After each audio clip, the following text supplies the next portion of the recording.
Hola, soy Mariel y esto es Renavida. ¡Comenzamos!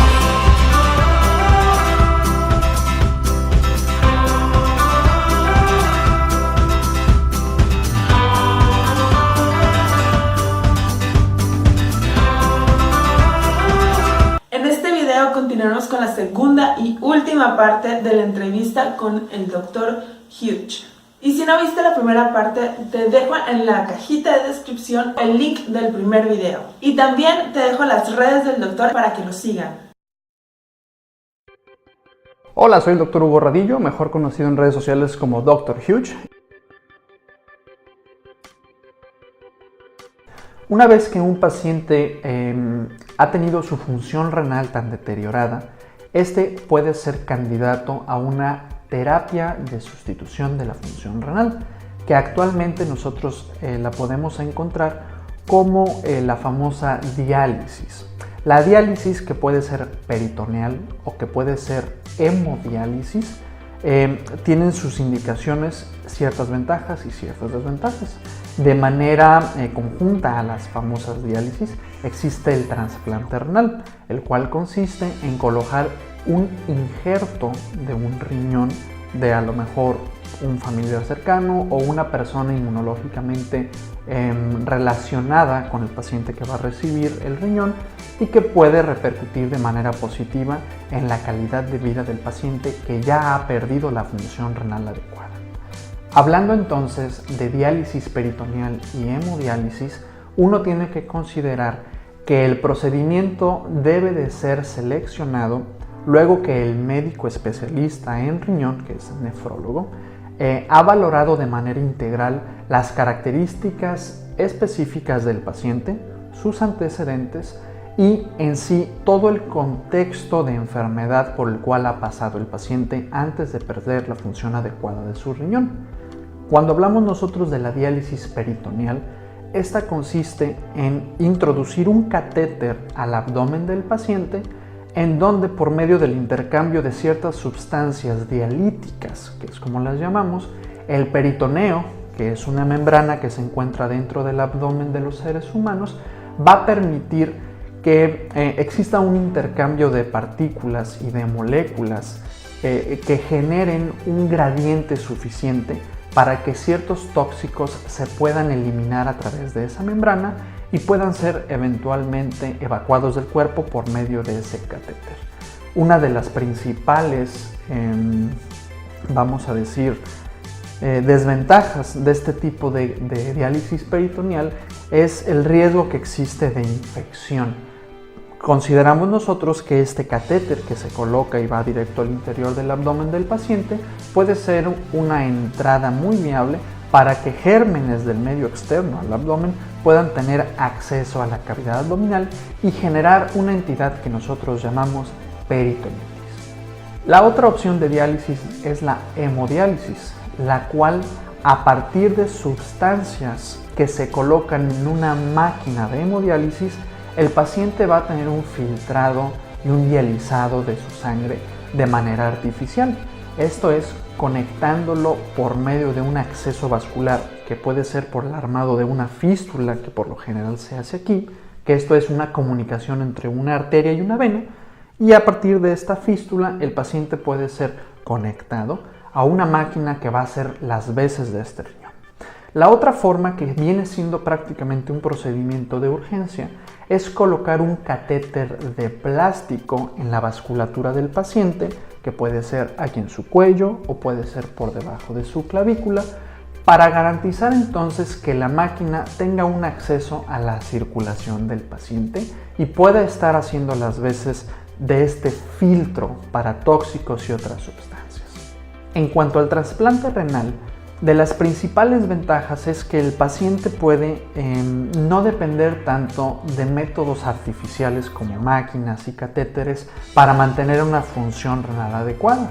Cada paciente que se va a someter a un protocolo de trasplante renal debe de ser evaluado por muchos médicos, psicólogos, nutriólogos, psiquiatras, que garantizan entre todos que este injerto renal que va a recibir el paciente pueda tener un huésped lo más sano posible dentro de los límites de su enfermedad y que pueda garantizar extender la vida del injerto. De las principales desventajas de este tipo de terapias es que el paciente va a necesitar estar por un muy buen tiempo y a veces toda la vida útil del injerto con tratamientos que depriman la función inmunitaria, es decir, medicamentos y terapias que van a bajarle las defensas a ese paciente.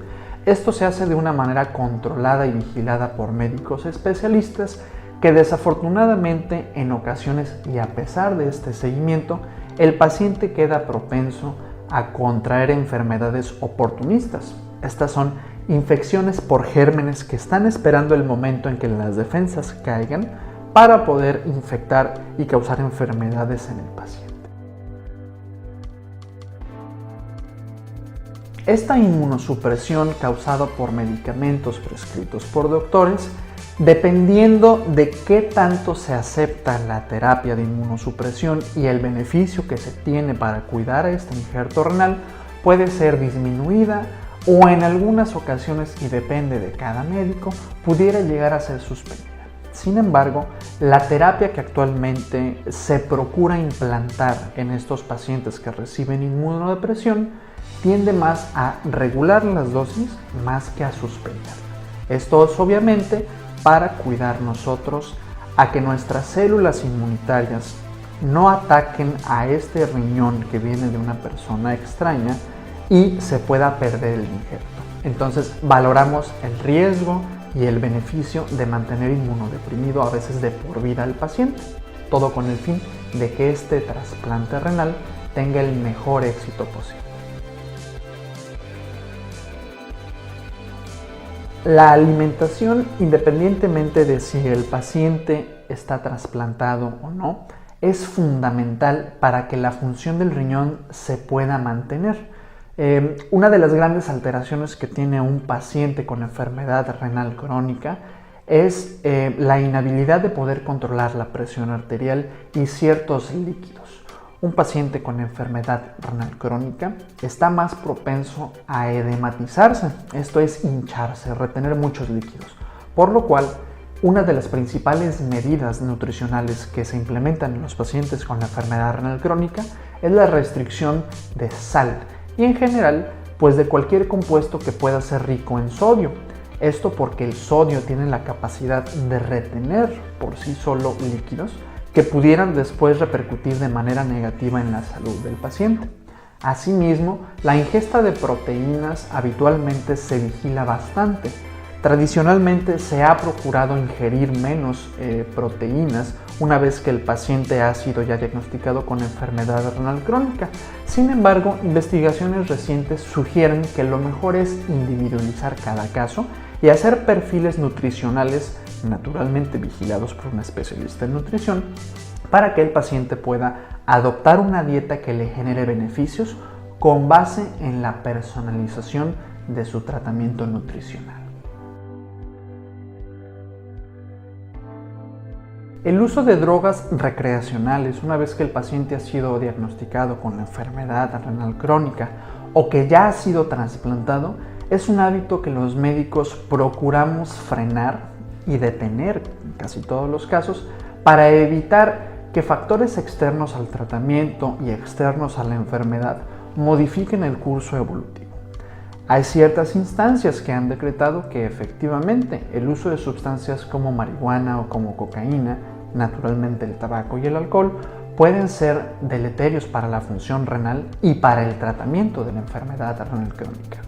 Asimismo, existe cierta evidencia no tan robusta como esto que menciono, que pudiera sugerir que no hay como tal un vínculo tan estrecho entre el consumo de estas sustancias y como tal la enfermedad. De manera universal, los médicos tomamos la conducta de suspender este tipo de hábitos previamente identificados para nosotros poder estudiar y llevar el seguimiento de nuestro paciente con enfermedad renal crónica a una etapa en donde el paciente cada vez requiera menos medicamentos y solamente esto lo podemos realizar si el paciente está siguiendo una buena dieta, tiene buenos hábitos de seguimiento y no nos está metiendo sustancias que pudieran modificar esta evolución natural de la enfermedad. En el caso de los accesos vasculares que mencionábamos hace rato, los médicos tenemos que considerar cuál es el catéter que se le ha colocado a nuestro paciente. En ciertos casos, en el caso de los catéteres que se colocan en las vías subclavias o en las vías yugulares, no nos gustan que se queden por más de ciertos meses ahí.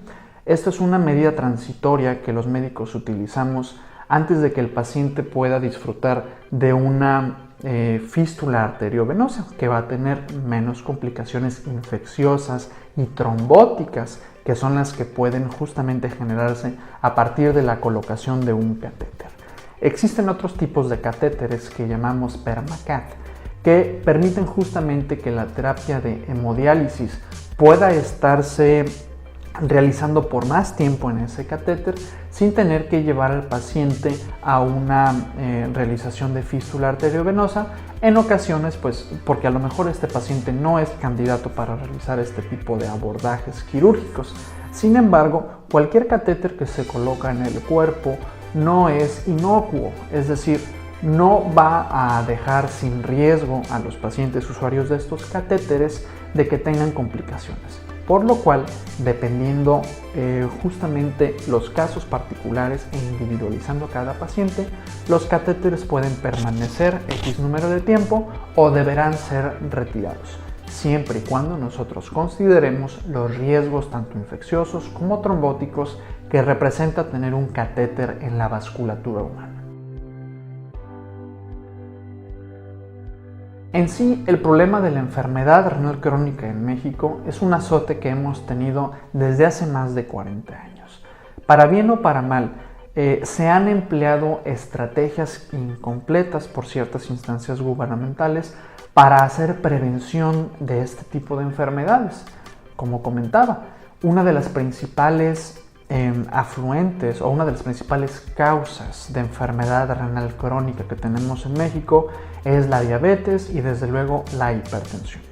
Al nosotros no poder prevenir estas dos entidades, es mucho más factible que los pacientes vayan llegando a estadios terminales de la enfermedad renal crónica que haga que incrementen los costos tanto para las instancias públicas como individualmente cada paciente de los tratamientos que se van a requerir. Es muy importante que en México concienticemos a la población para poder nosotros generar una cultura de prevención que evite que con el paso de los años un paciente diabético o un paciente hipertenso puedan desarrollar más adelante una enfermedad renal crónica terminal.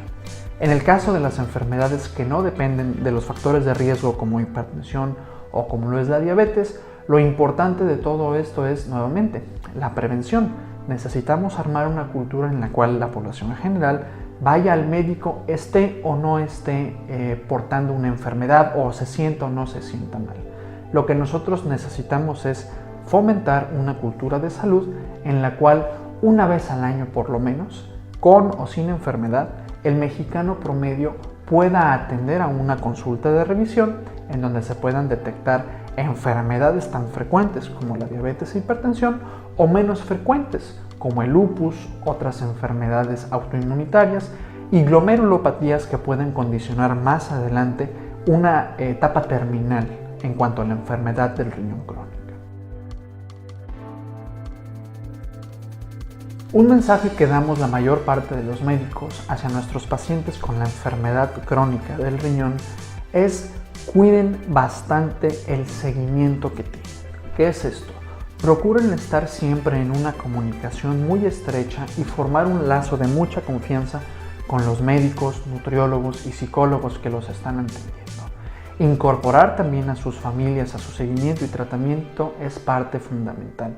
Un paciente que es portador de enfermedad renal crónica, entre más ayuda tenga, mucho mejor le va a ir a largo plazo. Muy importante también cuidar las medidas de higiene dietética que se les son recomendados en cada una de las consultas que va llegando. Espero que este video te haya servido para resolver al menos una duda o también te ha ayudado a crear conciencia sobre la importancia de la salud. Si esta información te ha generado un poco de incertidumbre, lo mejor que puedes hacer es ir al doctor para que te orientes sobre lo que debes de hacer al respecto. Si te gustó el video, deja una manita arriba, suscríbete a mi canal y dale a la campanita. Muchas gracias, los quiero, bye.